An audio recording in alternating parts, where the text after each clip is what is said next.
On poursuit notre émission spéciale Printemps de Bourgeois féminin avec un personnage atypique, Flesh Love. Hey, see that you? That's me. Don't do it. It is dangerous. Sometimes it appears easier, but it is dangerous. No matter how many times you... Bonjour Flesh Love. Bonjour.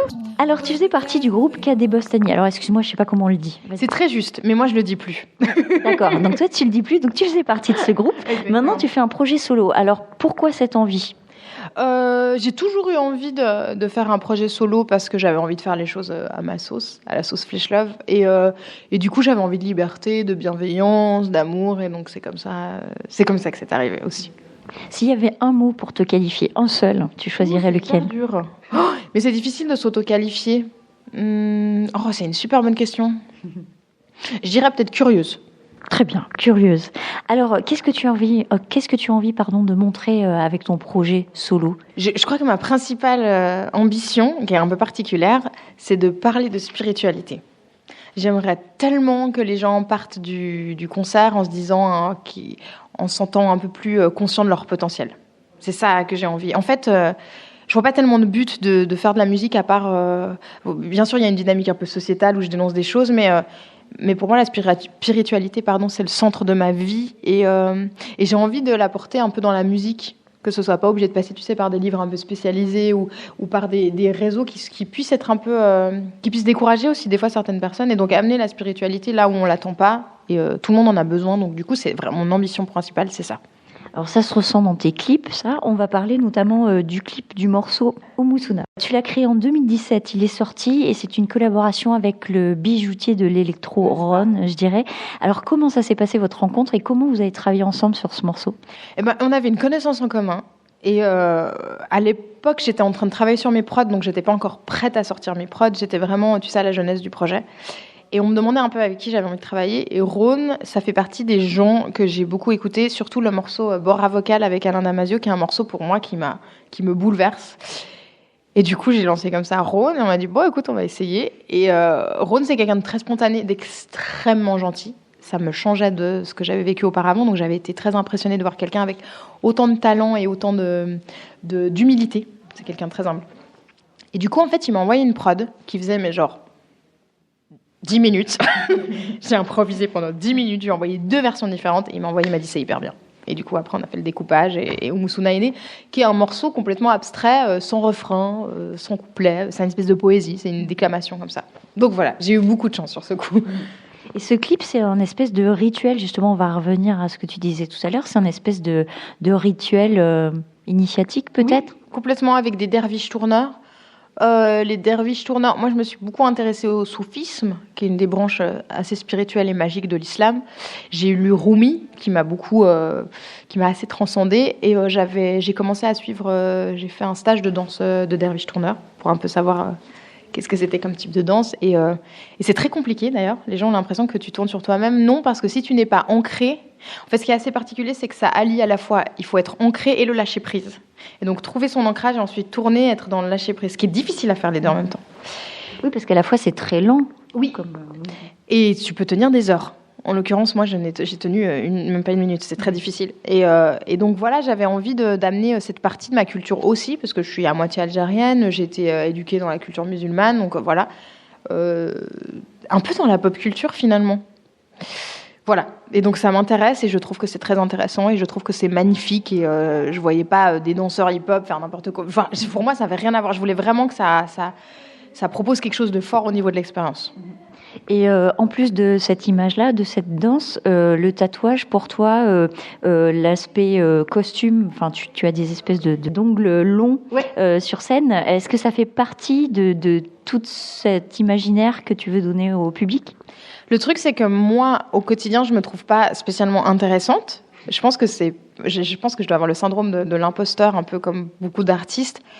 Et pour que je puisse rentrer dans ce personnage qui est une version améliorée de moi-même, le fait d'avoir un costume, ça me permet vraiment de créer une césure entre la Amina et Flesh Love. C'est un peu des super pouvoirs que j'ai. Mais du coup, le dernier clip, je sais pas si tu l'as vu, Sister, c'est aussi un rituel où j'ai travaillé avec ma grande sœur, on l'a écrit, on l'a dirigé ensemble, inspiré de Miyazaki. qui est peut-être ma plus grande inspiration, toute source confondue, musique, je suis complètement fan de lui. Et donc moi, je trouve pour moi, la spiritualité, c'est amener le magique dans le quotidien. Et c'est quelque chose que Miyazaki fait très très bien dans tous ses films et qui touche l'enfant intérieur. Et c'est ça qui m'intéresse en fait. Le reste, je vois pas tellement pourquoi ça aurait de l'intérêt de faire vraiment de la musique. Je t'avoue que je suis un peu perdue à part la spiritualité, pourquoi je ferais de la musique. Pour délivrer un message vraiment fort et sinon... tu peux vite sombrer dans l'ego, en fait. C'est très dangereux, ce travail. C'est sûr. Alors justement, ce clip, ce nouveau single, Sister, We Are Sisters, c'est un rite. On va parler de sororité. Donc, tu peux nous en parler un peu plus ? Oui, alors en fait, j'ai eu la chance de suivre des cercles de chanteuses chamaniques, des cercles où on se retrouvait entre femmes chanteuses, on ne se connaissait pas spécialement et on devait partager un moment de vulnérabilité, de force avec Françoise Marchand, qui est une thérapeute assez exceptionnelle. Parce qu'en fait... on vit dans une société très éclatée où les femmes, par exemple, quand elles ont leurs règles, on fait comme si de rien n'était, elles vont travailler. On a peu d'espace où les femmes se retrouvent pour partager ça. Et pour moi, le hammam, c'est vraiment le lieu qu'on trouve au Moyen-Orient où les femmes se retrouvent. Et du coup, je me suis beaucoup intéressée à cette question de sororité. J'ai lu Audre Lorde, qui a écrit un livre qui s'appelle Sister Outsider. Et le début du clip, le début du morceau, en fait, c'est un de ses textes, et le rap, c'est un texte à elle aussi que j'ai repris. Et du coup, c'était pour parler de ce féminisme inclusif, c'est-à-dire, oui, la communauté, c'est beau, mais la communauté, c'est pas nier les différences entre toutes les femmes. Ma réalité n'est pas ta réalité, la réalité d'une femme trans et encore de toutes les autres femmes trans sont différentes. Et donc, du coup, pour moi, c'était hyper important d'apporter une démarche réflexive à ce que je fais, et c'est ce que je fais tout le temps. Donc il n'y a aucune chanson qui parle vraiment de moi, d'amour, d'une histoire ratée, parce que ça ne m'intéresse pas. Il y en a plein qui le font super bien. C'est sûr. Beaucoup mieux que moi. Et moi, je trouve que là où je me sens bien, c'est quand j'apporte un truc un peu pédagogique. En fait, ça m'intéresse d'apprendre, et donc du coup, je me dis que si je mets un peu ça dans les chansons, c'est intéressant. Peut-être un peu aussi pour les gens. Du coup, voilà. Alors, tu prépares un album pour bientôt. Est-ce que cet album, ça sera le fruit de collaboration comme tu as fait sur les 3 singles, enfin tes 3 derniers singles Pour le coup, Sisters, il y a des gens qui ont bossé, mais c'est moi qui l'a produit. Et la majorité, il y a un morceau, il y a un EP qui arrive en juin, et il y a un morceau, c'est une collaboration avec Gaspard Sommer, qui est un musicien suisse que j'aime beaucoup. Sinon, c'est mes prods à moi.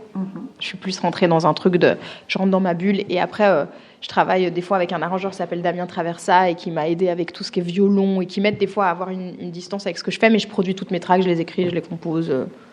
J'avais besoin de ça, de me retrouver avec moi-même et dans mon intériorité la plus absolue et voir ce qui pouvait en sortir.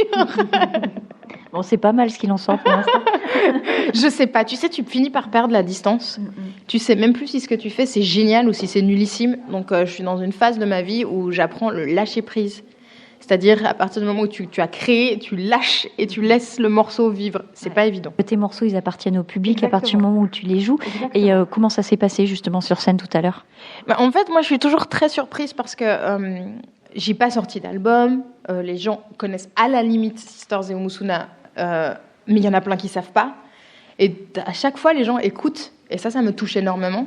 Et sur Sisters, c'est sûr, ils ont chanté. Je les ai fait chanter, ils ont chanté. Je suis toujours très émue de à quel point les gens reçoivent les choses. Ça me touche toujours beaucoup, quoi. Je suis toujours surprise. Je me dis, mais les gens, ils vont trouver que ça va dans tous les sens. Parce que ça va dans tous les sens musicalement. Et en fait, ça les dérange pas. Et ouais, après, il y a des gens qui aiment, il y a des gens qui aiment pas. Mais je trouve qu'il y a toujours beaucoup de bienveillance. Et ça me touche beaucoup, ouais. Peut-être que justement, ils sentent cette espèce de rituel, parce que tu es quand même un personnage particulier, ne serait-ce que physiquement. Et donc, je pense que tu dois en scotcher quelques-uns et on doit rentrer dans ton univers particulier. Écoute, je sais pas, je pourrais pas le dire moi-même parce que ce serait un peu étrange et arrogant de dire oui, je suis un personnage. Après, si tu veux, les musiciens ont des masques, des costumes. C'est vrai que c'est un peu pensé comme un rituel initiatique, comme une cérémonie. Moi... je suis touchée quand je vais voir un artiste et qu'il y a une vraie proposition artistique. Alors, sur scène. Alors après, attends, il y a des musiciens qui vont venir guitare, voix, jeans, t-shirt, c'est magnifique. Mais moi, j'aime Fever Ray, j'aime Björk, j'aime ces gens-là.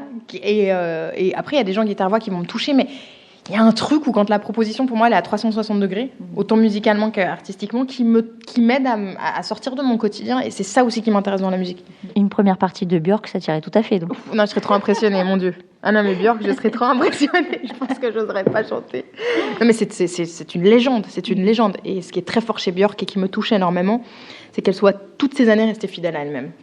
Björk, c'est une niche, ça ressemble à rien, ça ressemble à personne. Aujourd'hui, c'est un monument. Et en fait, ce qui est beau, c'est l'humilité qu'elle a vis-à-vis d'elle-même et de s'écouter, d'écouter sa voix intérieure, de faire ce qui la fait vibrer. Mais il y a tellement peu de gens, même dans la vie de tous les jours, qui arrivent à faire ça. Et rien que ça, que t'aimes ou t'aimes pas, tu peux pas. C'est comme des David Bowie, tu peux pas passer à côté de la proposition qui est profondément sincère des Philippe Catherine. Tu vois, c'est des gens où tu sais qu'ils dureront, ils auront une carrière qui va durer 50 ans et parce qu'ils sont uniques, quoi. Et il y en a peu. Et du coup, moi, je leur tire tous mon chapeau, quoi. Ils sont très impressionnants. Est-ce que sur le Printemps de Bourges, tu as eu un coup de cœur? Est-ce que tu as eu le temps de regarder 2-3 concerts? Malheureusement pas. Je t'avoue qu'en général, j'essaie d'écouter. Là, c'est un peu un truc un peu particulier, un peu stressant. Puis j'étais en train de finir le clip de Sisters, la prod. Je commence la prod de mes autres morceaux puisque l'EP sort en juin.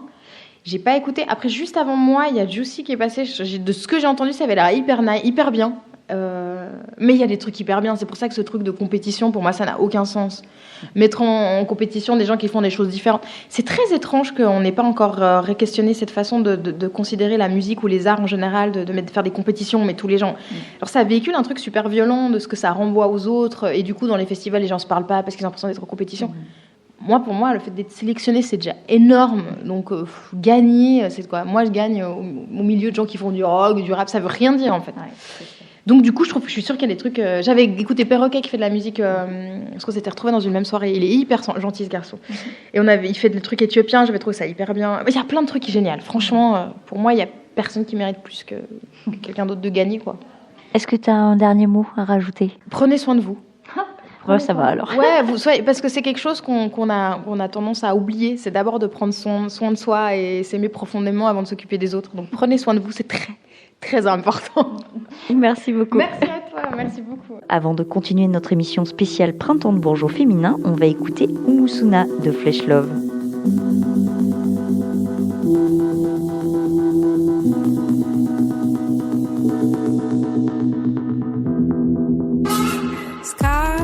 Shining all over my body.